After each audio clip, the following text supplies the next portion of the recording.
कहाँ मिलूं? अरे जब से मेरी बहू घर में आई है, हमारे घर में तो रौनक सी हो गई है। अच्छा, मैं तुझसे बाद में बात करती हूँ। मम्मी जी, वो मैं पूछने आई थी कि आज रात को खाने में क्या बनाना है, मैं तैयारी कर लेती हूँ। पहले तू खाने की छोड़, लेकिन मुझे ये बता कि ये तूने क्या हाल बना रखा है? अरे ये फटीचर सा सूट पहन रखा है, और गहने गहने कहाँ गए तेरे? मम्मी जी, वो गहने बहुत ज्यादा हैवी हैं, और घर में इतने हैवी गहने पहन के कौन घूमता है? और इतने महंगे कपड़े, तो इसलिए, और जिसमें कंफर्टेबल होते हैं उसमें सही रहता है ना, काम करने में दिक्कत नहीं होती। देख, शायद तुझे इस घर के तौर तरीके नहीं पता। अरे तू इस घर में नई नई आई है, और अगर इस तरह से घूमेगी तो लोग क्या कहेंगे? अरे इतनी हैवी हैवी साड़ियां चढ़ाई है मैंने, उनमें से क्यों नहीं पहनी? और देख, तेरे से अच्छे कपड़े ना हमारे घर के नौकर पहनते हैं, तो मैंने जो कपड़े दिए हैं ना, जाके उन्हें पहन, पहले खाना वाना बाद में देखना। जी।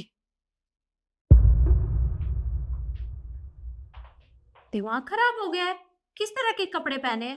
अरे कोई देखेगा तो क्या कहेगा कि इनके घर में ये नई बहू है?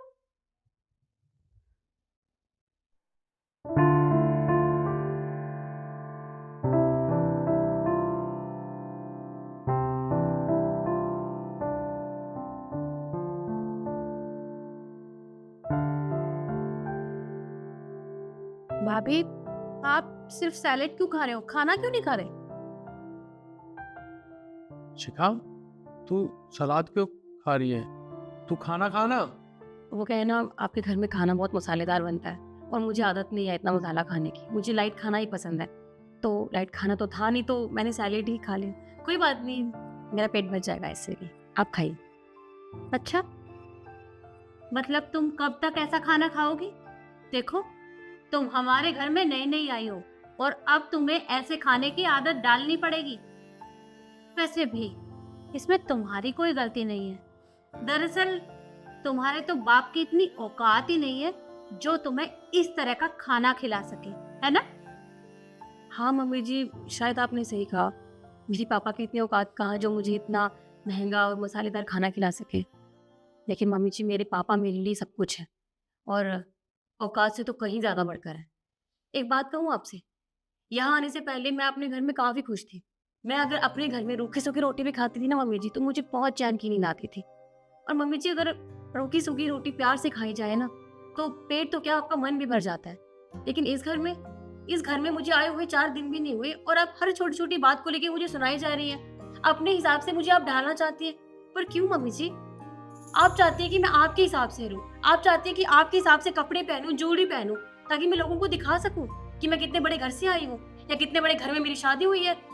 मुझे माफ़ कीजिएगा, लेकिन ये सब मुझसे नहीं हो पाएगा। और मुझे क्या फ़ायदा ऐसे कपड़ों का जिसमें हम घुटन महसूस करें? मैं बिल्कुल भी कंफर्टेबल नहीं हूँ, लेकिन फिर भी मैं आपके लिए ये सब पहन के आई ताकि आपको अच्छा लगे। मम्मी जी, जब मैं आपके लिए एडजस्ट कर रही हूँ, तो आप लोग क्या मेरे लिए इतना भी नहीं कर सकते? और तब भी आप चाहते हैं कि मैं आपके हिसाब से रहूँ। माफ़ कीजिएगा, लेकिन मुझसे नहीं होगा, और अगर मैंने कुछ गलत बोला हो तो उसके लिए सॉरी। अरे नहीं शिखा, तुझे माफी मांगने की कोई जरूरत नहीं है। अरे तू अपनी जगह सही है। अरे तेरे को सादा खाना पसंद है तो तू सादा खा। तेरे को कोई कुछ नहीं कहेगा। और माँ, एक बात बताओ, आप ही तो मेरे लिए पसंद करके लाए थे ना शिखा को। आपने क्या देखा इसमें? अरे ये पढ़ाई लिखाई में अच्छी थी और सुंदर थी, और आपको पता है ना इसका घर कैसा था। अरे इसको एडजस्ट करने में टाइम लग रहा है, फिर भी आपको इसको ताने मारती हो। माँ, ये अच्छी बात नहीं है। और कल को मान के चलो, अगर ईशु की शादी होगी, अगर उसकी सास भी उसके साथ ऐसे ही करे, तो फिर आपको कैसा लगेगा? बुरा लगेगा ना? मम्मी, भैया बिल्कुल ठीक कह रहे हैं। आपको भाभी के साथ ऐसे नहीं करना चाहिए। वो अपने घर से आई हैं, उनका खाना-पीना, रहना सब कुछ अलग है। यहाँ पे उन्हें एडजस्ट करने में थोड़ा टाइम लगेगा, तो आपको उनके साथ ऐसा व्यवहार नहीं करना चाहिए। सही कहा तुम दोनों ने।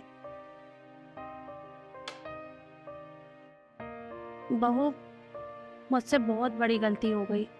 मैंने तो सोचा ही नहीं कि कल को मैं भी तो अपनी बेटी की शादी करूंगी। पर अगर इसके ससुराल वाले भी इसके साथ इसी तरह का व्यवहार करेंगे, तो ये उस घर में किस तरह से रहेगी? मैंने कभी इन बातों पर ध्यान नहीं दिया। और तुम्हें खुद से कुछ बोलती गई। मुझे ऐसा नहीं बोलना चाहिए था। अरे तुम भी तो हमारे लिए अपना घर छोड़कर आई हो, और ये घर तुम्हारा ही है, और अब तुम्हें हमारे साथ ही रहना है। हमें तो तुम्हारे बारे में भी सोचना पड़ेगा ना। देखो, मुझे माफ कर दो बेटा, मैं आगे से ऐसा कुछ नहीं करूंगी। और रही बात इस मसालेदार खाने की, तो अब से जैसा तुम्हें पसंद है हमारे घर में वैसा ही खाना बनेगा। जो तुम्हारा मन करे वो तुम पहन लेना, मैं तुम्हें कभी नहीं रोकूंगी। नहीं मम्मी जी, आप मुझसे बहुत बड़े हैं, आप मुझसे माफ़ी मत मांगी। मैं बस इतना कह रही हूँ कि जैसे आप भी तो अपने घर से ससुराल में आए थे, आपने भी एडजस्ट किया, तो मैं भी तो कोशिश कर रही हूँ ना। थोड़ा सा एडजस्ट मैं कर लूँगी, थोड़ा सा आप कर लीजिए। हाँ बेटा, तो बिल्कुल सही कह रही है। अब से हम सास बहू की तरह नहीं, बल्कि माँ बेटी की तरह रहेंगे। थैंक यू मामू जी। अब तो खाना खा। अरे तुम दोनों भी तो खाओ।